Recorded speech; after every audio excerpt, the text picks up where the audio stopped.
Hello दोस्तों, आप सभी का स्वागत है हमारे YouTube channel self study classes में। तो दोस्तों, हम इस वीडियो में देखेंगे रेलवे ग्रुप डी एग्जाम के लिए दोस्तों मोस्ट इंपॉर्टेंट क्वेश्चन, यानी कि दोस्तों जो जनरल साइंस के मोस्ट इंपॉर्टेंट क्वेश्चन होते हैं उनको हम देखेंगे। अगर आप सभी लोगों को वीडियो अच्छा लगे तो वीडियो को लाइक शेयर, चैनल पर पहली बार आए तो चैनल को जरूर सब्सक्राइब कीजिए। तो इस प्रैक्टिस सेट का पहला क्वेश्चन है हमारा, निम्नलिखित में से कौन सा मैग्नीज के बारे में सही नहीं है। यानी कि 4 ऑप्शन दिए गए हैं, 4 ऑप्शन में से बताना कि कौन सा कथन जो है वह मैग्नीज के बारे में सही नहीं है। तो ऑप्शन ए है, इसका उपयोग इलेक्ट्रिक, लोहा, टोटर्स इत्यादि में हीटिंग तत्वों में किया जाता है। या ऑप्शन बी है, तापमान उच्च स्तर पर अपने प्रतिरोध को प्रभावित करता है। या ऑप्शन सी है, मैग्नीज एक विद्युत धनात्मक तत्व है। या ऑप्शन डी, यह आसानी से ऑक्सीकृत नहीं करता है। तो जो क्वेश्चन नंबर 1 है उसका राइट आंसर हो जाएगा ऑप्शन बी, तापमान उच्च स्तर पर अपने प्रतिरोध को प्रभावित करता है। यह जो कथन है यह गलत है। तो क्वेश्चन नंबर जो 1 है उसका राइट आंसर हो जाएगा ऑप्शन बी। तो अब हम देखते हैं नेक्स्ट क्वेश्चन। नेक्स्ट क्वेश्चन क्या पूछा गया है? नेक्स्ट क्वेश्चन है क्वेश्चन नंबर 2। जब 100 न्यूटन का एक बल 50 किलोग्राम द्रव्यमान की एक वस्तु पर लगाया जाता है तो उत्पन्न होने वाले त्वरण की गणना कीजिए। यानी कि जो त्वरण है उसका मान क्या होगा? तो आपने एक फार्मूला पढ़ा होगा, F बराबर ma।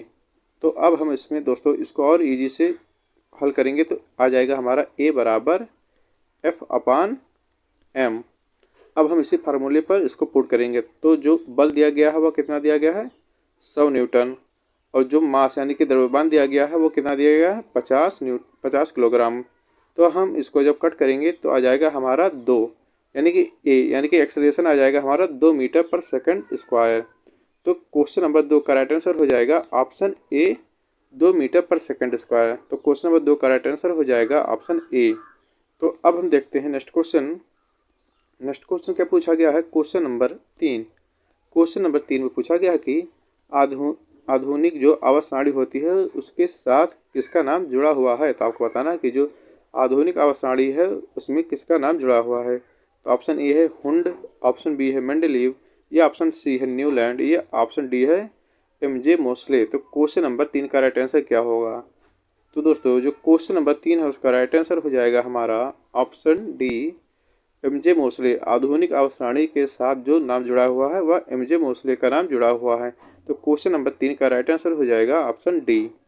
तो अब हम देखते हैं नेक्स्ट क्वेश्चन को। नेक्स्ट क्वेश्चन क्या है? Question number 4। तो क्वेश्चन नंबर 4 पूछा गया है कि सोडियम कार्बोनेट का रासायनिक सूत्र है। तो आपको बताना है कि 4 ऑप्शन दिए गए हैं, तो 4 ऑप्शन में से कौन सा जो है वह सोडियम कार्बोनेट का रासायनिक सूत्र है। तो ऑप्शन ए है दोस्तों Na3CO2, या ऑप्शन बी है Na2CO3, या ऑप्शन सी है NaCO2, या फिर ऑप्शन डी है NaCO2। तो क्वेश्चन नंबर जो 4 है उसका राइट आंसर क्या होगा? Question number 4। तो क्वेश्चन नंबर 4 का राइट आंसर हो जाएगा ऑप्शन बी, यानी कि जो सोडियम कार्बोनेट का जो रासायनिक सूत्र होता है वो होता है Na2CO3, यानी कि ये सोडियम कार्बोनेट का जो है रासायनिक सूत्र है। तो क्वेश्चन नंबर 4 का राइट आंसर हो जाएगा ऑप्शन बी। तो अब हम बढ़ते हैं नेक्स्ट क्वेश्चन पे। नेक्स्ट क्वेश्चन है हमारा क्वेश्चन नंबर 5। तो आपको ये बताना है क्वेश्चन नंबर 5 में कि तने के जरिए डैश फैलता है। तो आपको बताना है कि तने के जरिए क्या फैलता है। तो ऑप्शन ए है ब्रायोफाइलम, या ऑप्शन बी है गुलाब, या ऑप्शन सी है ब्रायोफाइला, या ऑप्शन डी है इमली। तो क्वेश्चन नंबर जो 5 है उसका राइट आंसर क्या होगा? तने के जरिए क्या फैलता है? तो जो क्वेश्चन नंबर 5 है दोस्तों उसका राइट आंसर हो जाएगा हमारा ऑप्शन बी, गुलाब। तो क्वेश्चन नंबर दोस्तों जो 5 है उसका राइट आंसर हो जाएगा ऑप्शन बी, गुलाब। तो अब हम बढ़ते हैं नेक्स्ट क्वेश्चन पर।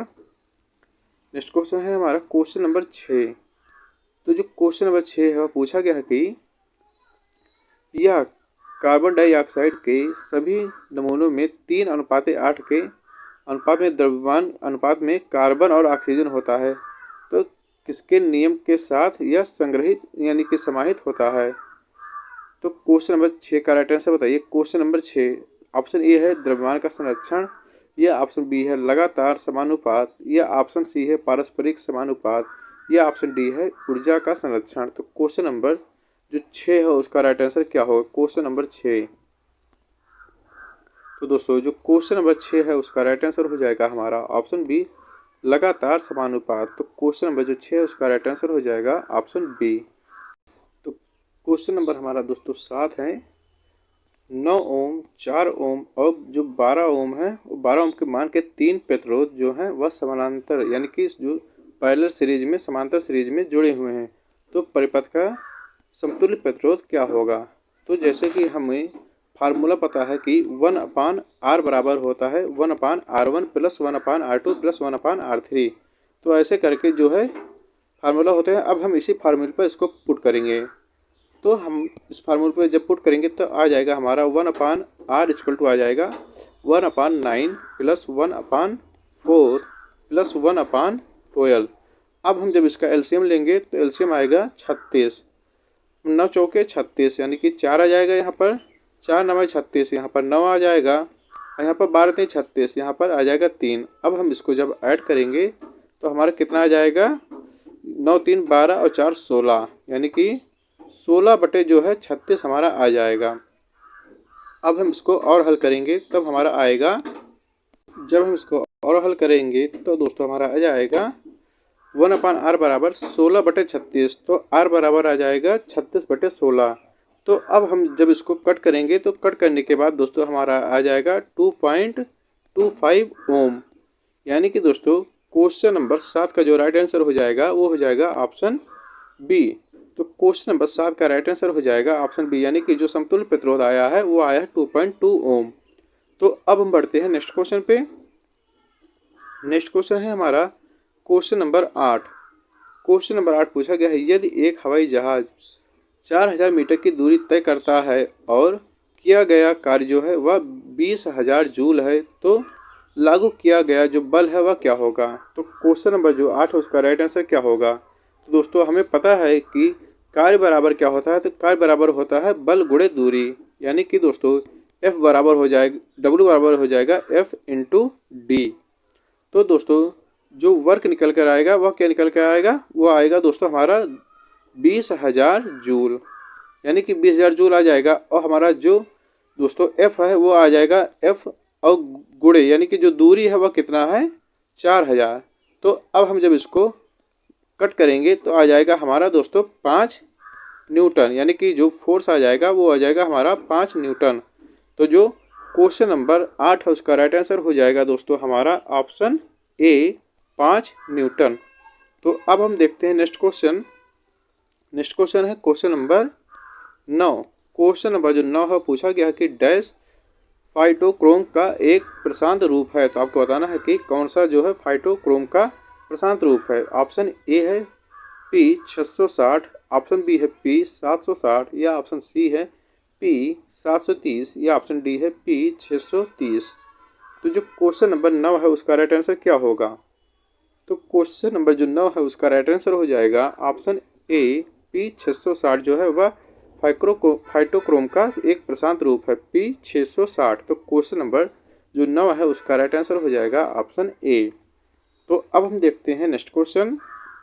नेक्स्ट क्वेश्चन है हमारा क्वेश्चन नंबर 10। क्वेश्चन 10 में पूछा गया कि फेरस सल्फेट क्रिस्टल को टेस्ट ट्यूब में गर्म करने पर क्या उत्पादन होता है, यानी कि उसका क्या उत्पाद बनता है फेरस सल्फेट क्रिस्टल को टेस्ट ट्यूब में गर्म करने पर?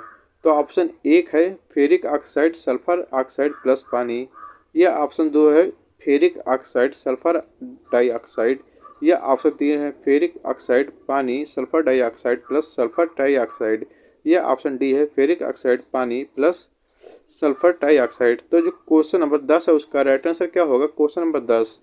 तो जो क्वेश्चन नंबर 10 है उसका राइट आंसर हो जाएगा हमारा ऑप्शन सी फेरिक ऑक्साइड पानी sulphur dioxide plus sulphur trioxide जो है यह उत्पाद निकल कर आएगा। तो क्वेश्चन नंबर 10 का राइट आंसर हो जाएगा ऑप्शन सी। अब हम बढ़ते हैं नेक्स्ट क्वेश्चन पे। तो नेक्स्ट क्वेश्चन है हमारा क्वेश्चन नंबर 11। हीलियम और आर्गन में क्या समानता है? आपको बताना है कि जो हीलियम और आर्गन होता है उसमें क्या समानता पाई जाती है। ऑप्शन ए दोनों तत्व द्रव धातु हैं, या ऑप्शन बी दोनों धातुओं का जो प्रयोग है वह गुब्बारों में किया जाता है, या ऑप्शन सी है दोनों में उच्च विसरण दर होती है, या ऑप्शन डी है दोनों का जो बाह्यतम कोश होता है वह पूर्णतः भरा होता है। तो जो क्वेश्चन नंबर 11 है उसका राइट आंसर क्या होगा? Question number 11। तो जो क्वेश्चन नंबर 11 है उसका राइट आंसर हो जाएगा ऑप्शन डी। दोनों का जो बाह्यतम कोश होता है वह पूर्णतः भरा होता है। तो जो क्वेश्चन नंबर 11 है उसका राइट आंसर हो जाएगा ऑप्शन डी। तो अब हम देखते हैं नेक्स्ट क्वेश्चन। तो नेक्स्ट क्वेश्चन क्या है, क्वेश्चन नंबर 12, निम्न में से कौन सा जिम्नोस्पर्म है। तो आपको बताना है कि 4 ऑप्शन दिए गए हैं, 4 ऑप्शन में से कौन सा जो है वह जिम्नोस्पर्म है। तो ऑप्शन ए है काई, या ऑप्शन बी है चीड़, या ऑप्शन सी है आम, या ऑप्शन डी है फर्न। तो जो क्वेश्चन नंबर 12 है उसका राइट आंसर क्या होगा, जिम्नोस्पर्म क्या है। आपको 4 ऑप्शन दिए गए हैं, तो क्वेश्चन नंबर जो 12 है उसका राइट आंसर हो जाएगा हमारा ऑप्शन बी चीड़, यानी कि जो चीड़ है वह जिम्नोस्पर्म है।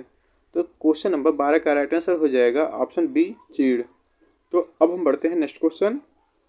नेक्स्ट क्वेश्चन क्या है, नेक्स्ट क्वेश्चन पूछा गया क्वेश्चन नंबर 13, निम्न में से किस स्थान पर गुत्य त्वरण जो है वह शून्य हो जाता है। तो आपको बताना है कि किस स्थान पर जो गुत्य त्वरण है वह शून्य हो जाता है। ऑप्शन ए है समुद्र स्तर पर, या ऑप्शन बी है पृथ्वी के केंद्र पर, या ऑप्शन सी है भूमध्य रेखा पर, या ऑप्शन डी है ध्रुव पर। तो जो क्वेश्चन नंबर 13 है उसका राइट आंसर क्या होगा।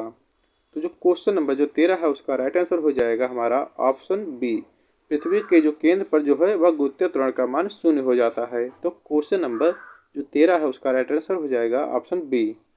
तो अब हम देखते हैं नेक्स्ट क्वेश्चन। नेक्स्ट क्वेश्चन क्या है, नेक्स्ट क्वेश्चन पूछा गया है क्वेश्चन नंबर 14, यदि एक तत्व के एक परमाणु के नाभिक में 11 प्रोटॉन और 12 न्यूट्रॉन होते हैं तो तत्व के द्रव्यमान संख्या ज्ञात कीजिए। तो क्वेश्चन नंबर जो 14 है उसका राइट आंसर क्या होगा, क्वेश्चन नंबर 14, क्वेश्चन नंबर 14 का राइट आंसर कमेंट करिए।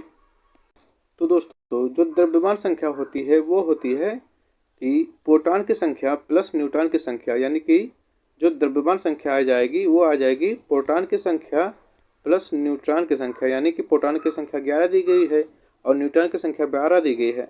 तो हम इसको जब हल करेंगे तो आ जाएगा हमारा 23। तो जो क्वेश्चन नंबर हमारा 14 है उसका राइट आंसर हो जाएगा ऑप्शन डी 23, यानी कि जो इसके द्रव्यमान संख्या आ जाएगी वो आ जाएगी 23। तो क्वेश्चन नंबर जो 14 है उसका राइट आंसर हो जाएगा ऑप्शन डी। तो अब हम देखते हैं नेक्स्ट क्वेश्चन। नेक्स्ट क्वेश्चन है हमारा क्वेश्चन नंबर 15, आवृत्ति और कालावधि में क्या संबंध है। तो क्वेश्चन नंबर 15 का राइट आंसर बताइए। Option A T equal to mu, option B है दोस्तों T equal to 1 plus mu, या ऑप्शन सी है दोस्तों T equal to 1 into mu, या ऑप्शन दोस्तों डी है T equal to 1 plus mu. तो जो क्वेश्चन नंबर 15 है उसका राइट आंसर क्या होगा। तो क्वेश्चन नंबर जो 15 है उसका राइट आंसर हो जाएगा हमारा ऑप्शन डी। क्वेश्चन नंबर 15 का राइट आंसर हो जाएगा ऑप्शन डी। तो अब हम देखते हैं नेक्स्ट क्वेश्चन। नेक्स्ट क्वेश्चन है हमारा क्वेश्चन नंबर 16, जी गुत्ते त्वरण के कारण, यानी कि जो गुत्तों के कारण त्वरण होता है वह क्या होता है जी का मान। तो ऑप्शन ए है G R square upon M, option B है G M upon R square, या ऑप्शन सी है G upon M R square, या ऑप्शन डी है R square M upon G. तो क्वेश्चन नंबर जो 16 है उसका राइट आंसर बताइए। जो स्मॉल जी है तो स्मॉल जी के गुत्ते के कारण त्वरण क्या होगा।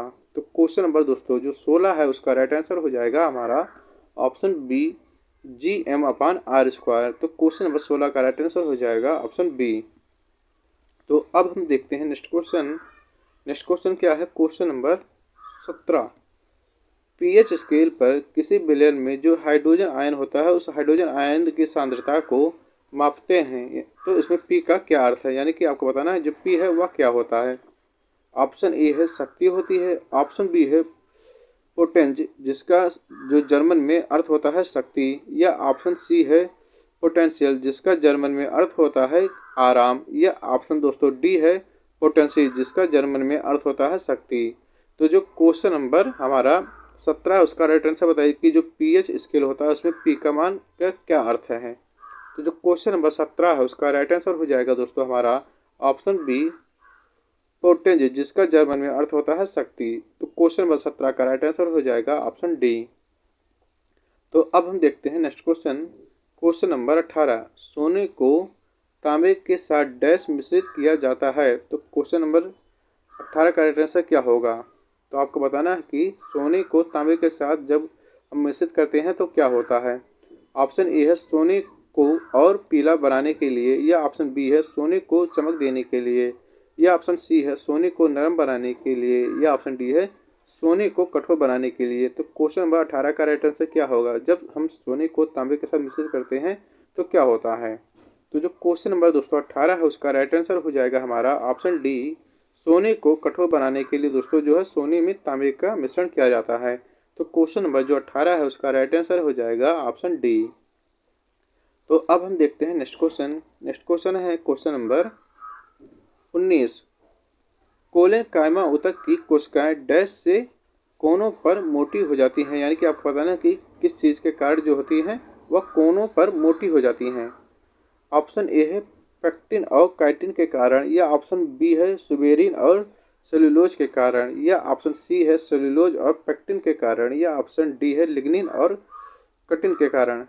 तो क्वेश्चन नंबर यानी कि क्वेश्चन नंबर 19 का राइट आंसर क्या होगा? तो क्वेश्चन नंबर दोस्तों जो 19 है उसका राइट आंसर हो जाएगा हमारा ऑप्शन सी, सेलुलोज और पेक्टिन के कारण दोस्तों जो होती है वह कोने पर जो होती है मोटी हो जाती है, उनकी जो कोने होती हैं वो मोटी हो जाती हैं।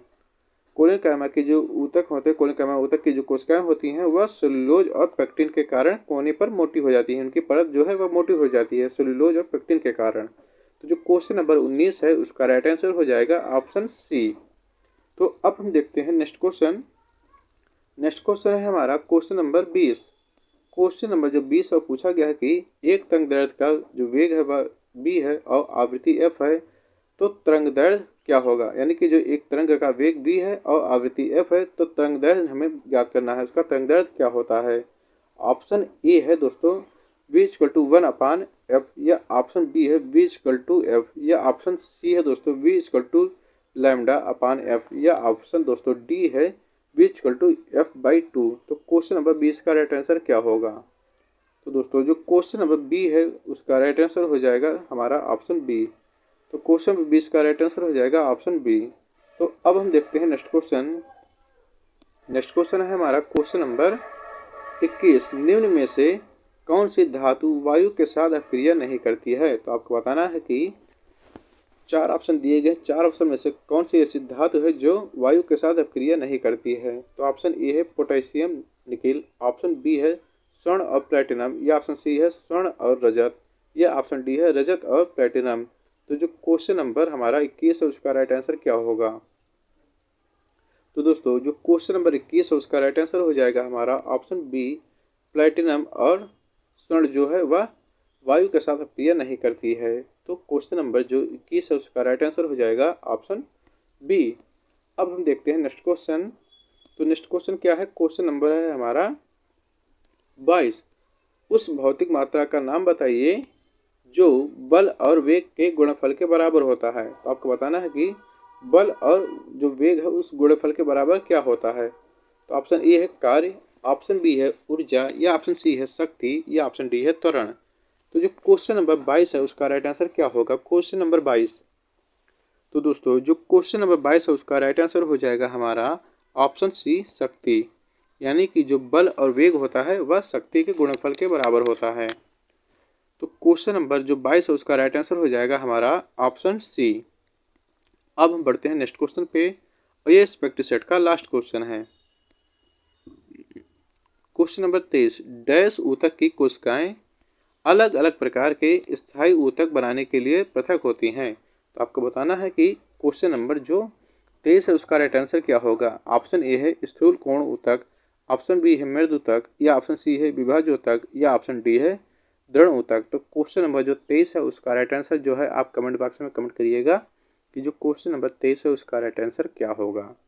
तो चलिए मिलते हैं आप लोगों को नेक्स्ट क्लास में, नेक्स्ट वीडियो में। Thank you for watching my video.